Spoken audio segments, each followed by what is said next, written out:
Good morning. So, did you guys survive Christmas? We actually did. We had a beautifully wonderful Christmas. It was happy, it was fun, it was great. So now that Christmas is done, this next week we have to come up with some New Year's resolutions.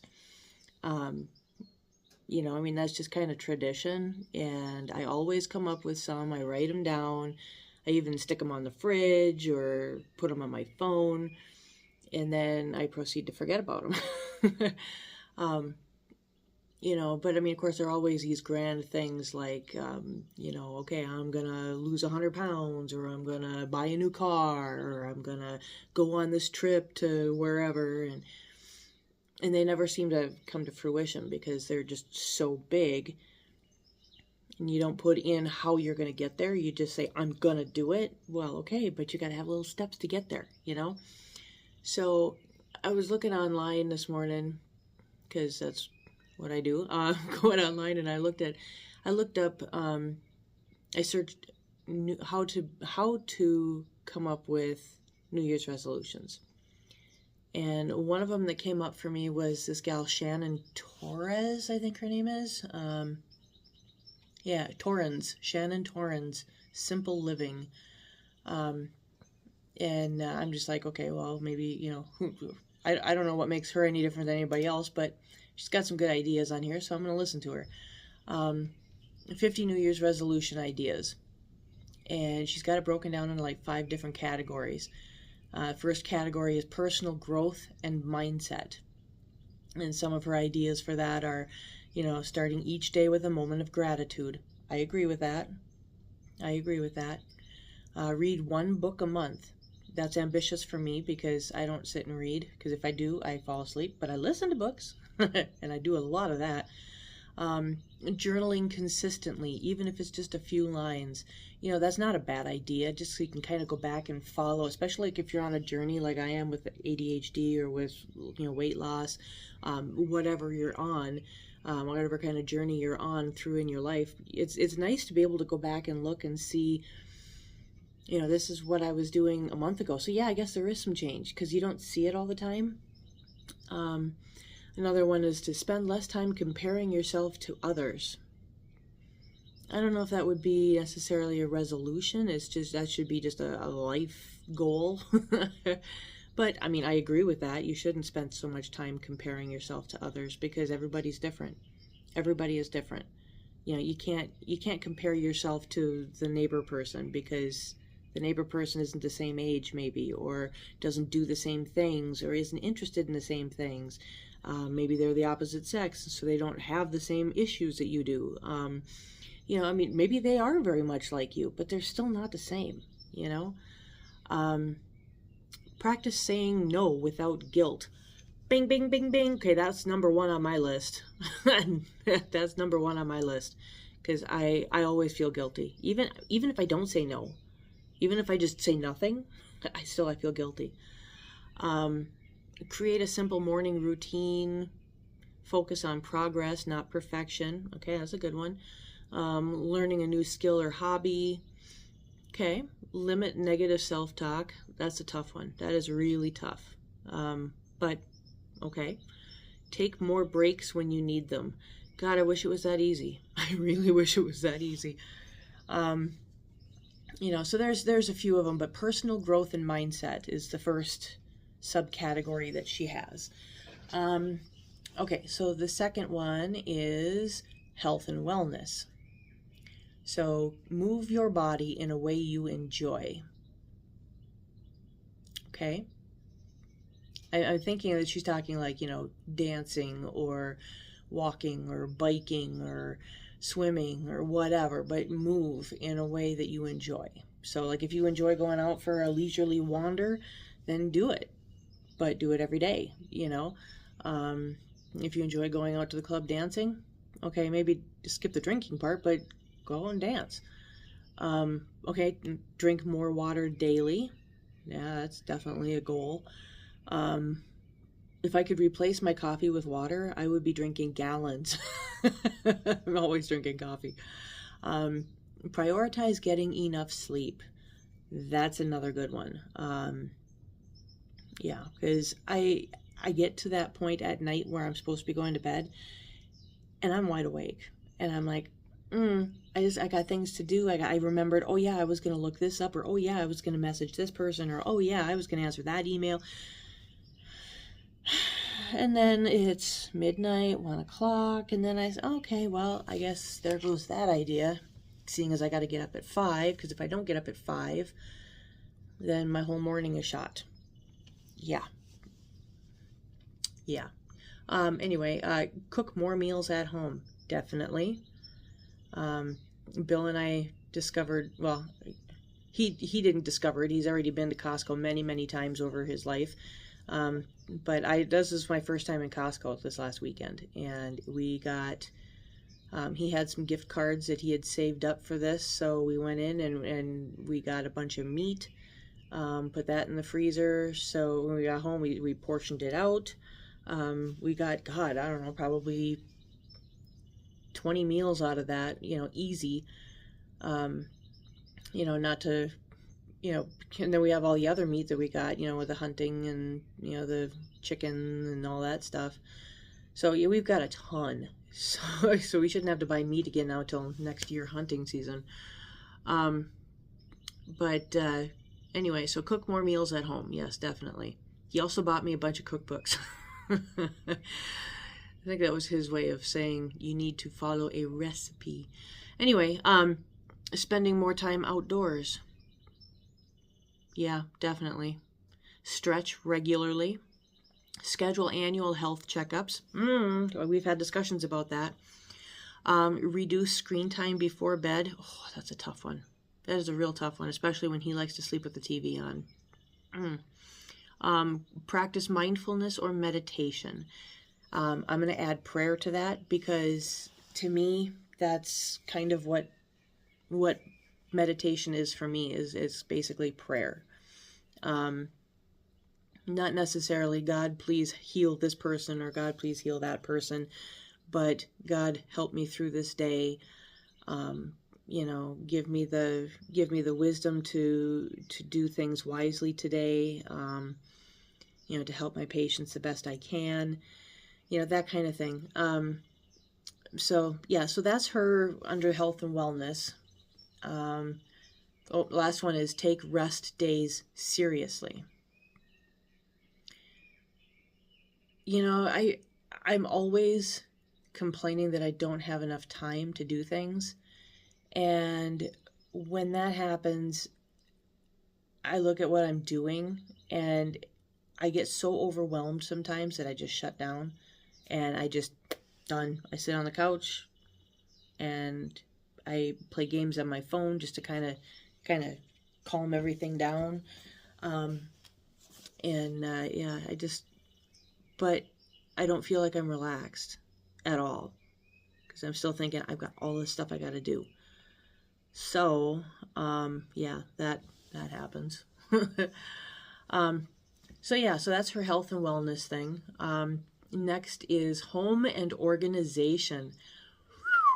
That's going to be a tough one. Number 1, declutter one area of your home each month. Okay, so when you break it down like that, it seems doable. Create simple systems you can actually maintain. That's a tough one for me. The situations and the simple systems that work for everybody else don't seem to work for me. I have every good intention of doing it, following through with it. I get it all set up. Everything is great. I have my little chore chart. I have my little stars I can stick on there. That doesn't work. I've got, I've tried the apps that will go off and say, okay, you got to clean your kitchen, dummy. And I just hit snooze or dismiss and done. So that never happens. There's just so many different systems. I did, by my door, I got a shelf system. I mean, it's only about, 15 or 18 inches wide. And I want to say it's like maybe 5.5 feet tall, but it's got like 10 shelves on it. And you can take shelves off if you need for, for height and stuff, but it's for shoes. And I can get 2 pair of shoes on each shelf. And, Bill has, I think, 2 pairs. He's got a tennies and a pair of his army boots, or his military boots. Army boots? Oh my gosh. His military boots. So that's all he's got. But, I've got, whenever I question whether I'm feminine or not, I look at my shoe section. I'm definitely a lady. But so I have all these shoes, and I didn't have a place to put them, and they were everywhere. It was like, oh my God. I had like a shoe graveyard going on at my front door. So I got this shelf thing. I went through and I put all my shoes on my shelf. I put them in an order so that the ones I use the most are right here or right at the bottom. The ones at the bottom are the ones that I wear like outside, like, barn or snow or stuff like that. So that they're down below and they're not dripping that kind of stuff on the rest of the shoes. But yeah, so, and when I come home, I take the shoes off, put my slippers on, and I put my shoes away. And I do it. Except now I'm thinking about it, I don't think I put my chicken shoes away this morning. But, you walk into my house and there's no graveyard of shoes anymore. It's, they're all on the shelf. Except for Bill's boots. He doesn't want to put his stuff there. But that's fine. This was 1 pair of boots. Big deal. So I do have that simple system, and it did work. So I can figure things out. I just need to do it. I did not ask permission to do it. I just did it. Not like I need his permission, but, if I ask him about stuff, then he puts his input in, and then it ruins all my stuff. Because, he's always making good advice and good comments and stuff, but they don't work with me, So, anyway, so that's a create simple systems. Another one is donate unused items regularly. That's another thing, is I tend to hold on to everything that, I might possibly ever use again. It's not a hoarding situation, but it's a definite, I need to learn to get rid of stuff. Keep flat surfaces clear. That's a tough one. You look at my counter in the bathroom and it's got stuff everywhere. I can fill the water for the chickens. I can fill it in there, and I have room on the counter for 1 jug, and then I have the other jug in the sink filling it. And then when I take that one out, I put it down in the bag, and I take the other one, fill it.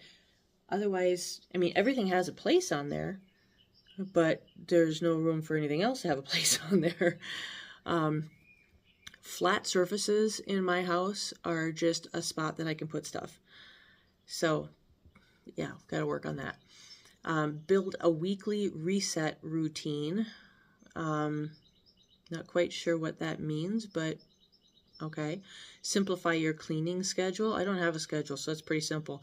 Organize paperwork and digital files. Oh, I love organizing paperwork and digital files. I do. Let go of just in case items. Okay, there it is. There it is. Create a calm, cozy space in your home. For me, that's the bathroom.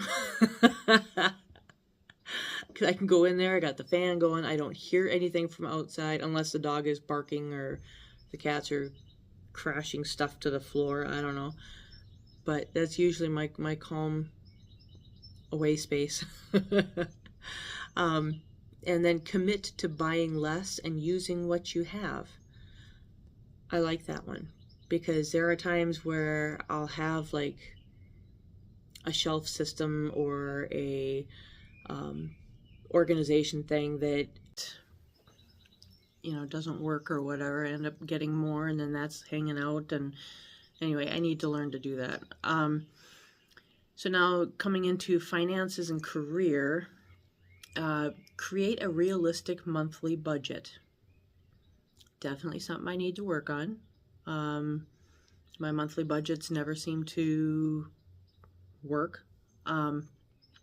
I do a monthly budget, but then I somehow forgot about something, or this got added to it, or, you know, things are always changing. So it's hard for me to create a realistic monthly budget.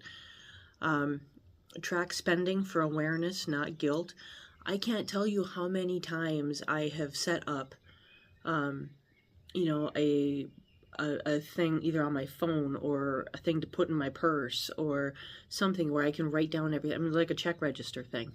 I have done that I don't know how many times, and it works for a few days, or it's great, and then I put it in my purse and forget about it, or it's on my phone, but for some reason, you know, every time I go to use it, I'm like, oh crap, I gotta go do this in there first in order to, you know, and it just doesn't, it doesn't work. Build or grow an emergency fund. Yeah, I mean, we all need that, except I kind of forget what I'm saving it for, and then I end up dipping into it. Set one clear financial goal for the year. I want to make $1 million. No, I'm kidding. I wouldn't even know what to do with $1 million, to be honest. But, you know, I mean, a clear financial goal. So, like, I want to have my credit cards paid off, or I want to have enough saved up so I can get a car, or, you know, things like that. So that's something I could probably work on. Declutter subscriptions you don't use.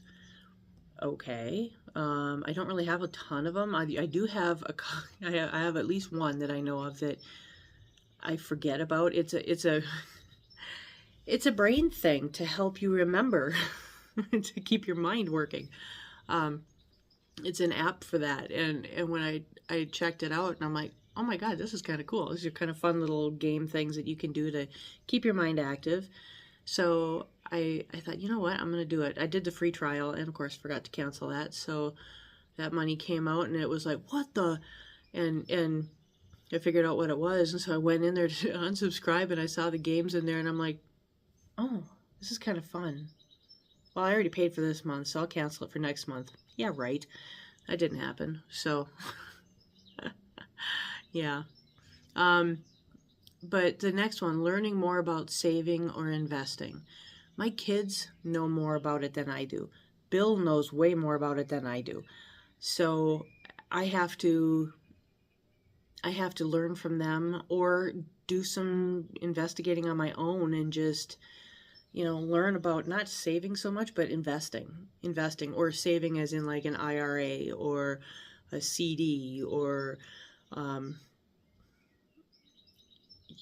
one of those things. I don't know, but yeah, I got to work on that. So yeah, I do want to learn from the kids about the saving or investing. Ask for opportunities that align with your goals. Okay. Set boundaries around work hours. That is definitely something I need to work on, because I get here at like 7:30. We don't open till 9. I'm not technically supposed to be here till 8:30, or I don't have to be here till 8:30. And I'm supposed to work till 5, and oftentimes I'm not leaving until almost 6. Focus on quality over quantity in your work. You know, I'm always trying to do the best I can. Just doesn't seem like it works all the time. Celebrate small wins professionally. I don't know, every day is a win to me, because I'm always helping people. Okay, so that's under finances and career, and the final one is under relationships and lifestyle. So spend more intentional time with loved ones. That's definitely needed. Plan regular family or friend check-ins. You know, I love when people come in and say, oh yeah, my daughter calls me every Monday, or you know, they come over, my kids come over every weekend. You know, I love that, you know, and I do see my kids on a fairly regular basis. You know, unfortunately it's like weekly, but instead of daily, which the kids are probably fine with that. Be more present during conversations. That's a hard one for me because, like, when I'm talking with Bill, he might be saying something that, if it's not something that I am knowledgeable about, like if he wants to talk about, like, say, you know, guns and ammunition, or if he wants to talk about, some political stuff. I mean, I don't pay attention too much to that stuff because it doesn't really it's not that it doesn't really interest me, but I don't know that much about it, and I guess it doesn't interest me all that much. I mean, I'm interested in it, but not to the point where I want to sit and have a huge conversation about it. So I do, to keep myself listening to him, I play a game on my phone, which sounds really kind of dumb, but that's that works, I can have a better conversation with him if I'm looking at my phone, putting bricks together or whatever, or blasting balls, than, if I was looking at him. Because when I start looking at him while he's talking, I'll look and next thing I know, I'm looking at the color of his eyes, or I'm looking at his hairline, or I'm looking at, that little whisker over here is sticking out funny, or, stuff like that. And then next thing I know, I forget what he said, or I didn't hear it, or it's like gone. So if I'm playing on my phone, I'm listening to him, and it seems to be working for me. I mean, that works for me. So, to be more present during a conversation, that's a hard one. Practice active listening. That's another hard one. I mean, I do listen, but, active listening as in, you do something about it, as far as I know. I think that's what that means, but yeah, listening is a hard one. Create tech-free moments at home. I believe that's when you're sleeping. No, I do have tech-free moments. If I, like say I go out to do the chickens or whatever, and I leave my phone in the house. Of course, if I do that, if I go to do anything without my phone and Natanya texts me and I don't respond right back, she instantly thinks something happened. So I generally have it with me, but write thank you notes or thoughtful messages. That's something that I love to do and never really get to it.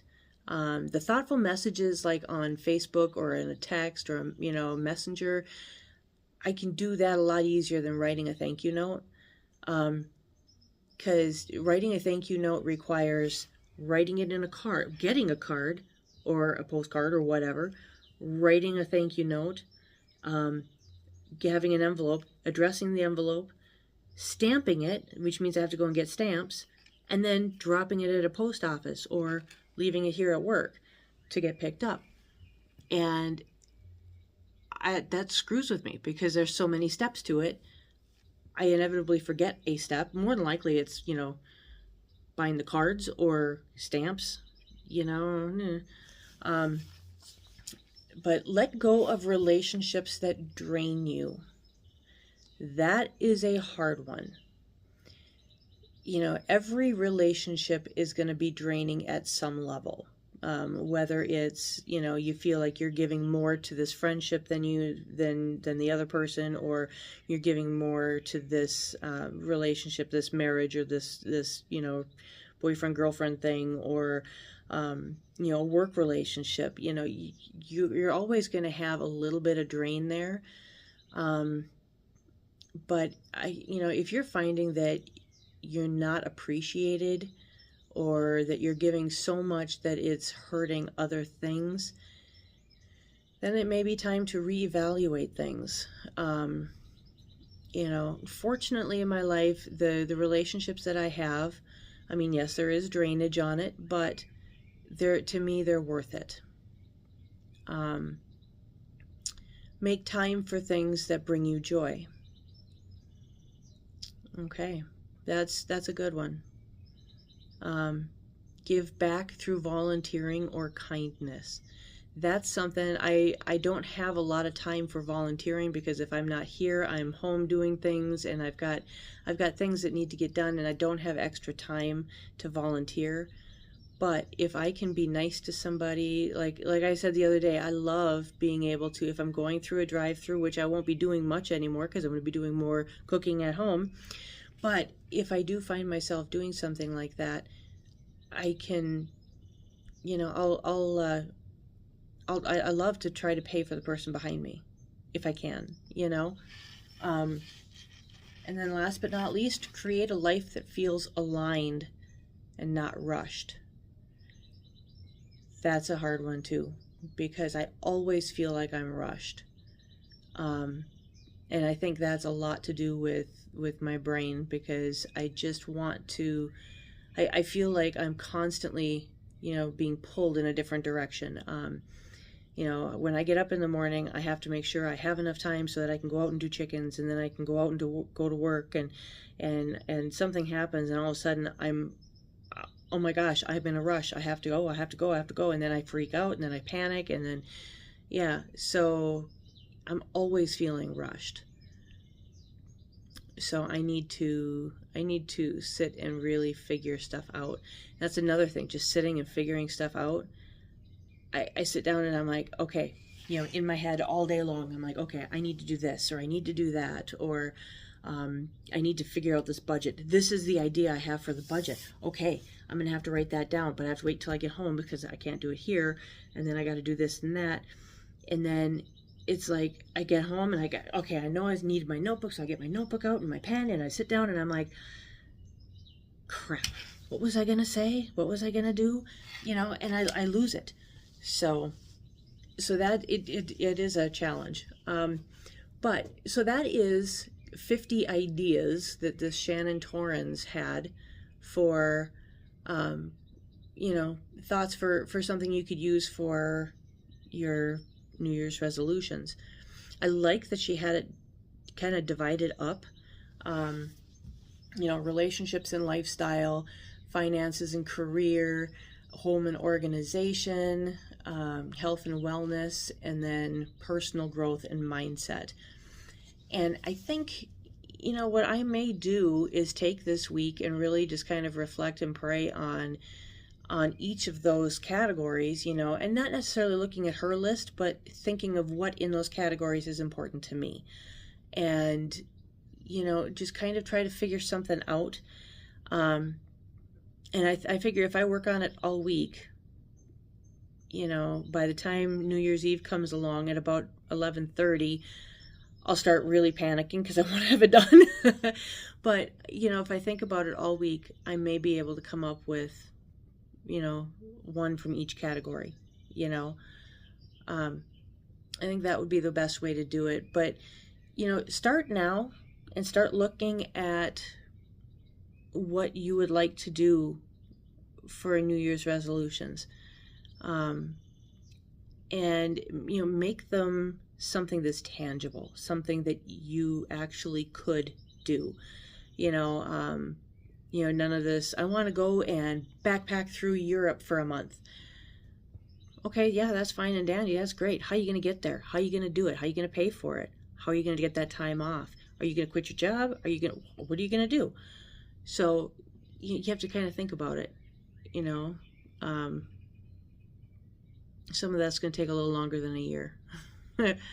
But, think about it and meditate on it, pray on it, talk to your friends, talk to your family, see what they say, or do it on your own and don't tell anybody. That's something that I saw on TikTok.